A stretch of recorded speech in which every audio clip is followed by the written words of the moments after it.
ഇന്ന് രാവിലെ പത്രം വരാൻ വേണ്ടിയിട്ടാണോ അതോ എൻ്റെ കത്തിന് വേണ്ടിയിട്ടാണോ താൻ കാത്തിരുന്നത്? എന്തായാലും ഈ പത്രപരിപാടി അത്ര സേഫ് അല്ലാതിരിക്കും. അതുകൊണ്ട് ഞാനിത് വേണ്ടെന്ന് നോക്കുക. വെറുതെ ഞാനായിട്ട് എന്തിനാ തൻ്റെ സമാധാനം കളയുന്നത്?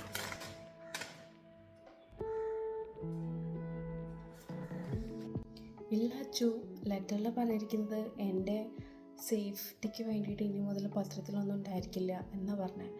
എനിക്ക് എന്താണെന്ന് അറിയില്ല.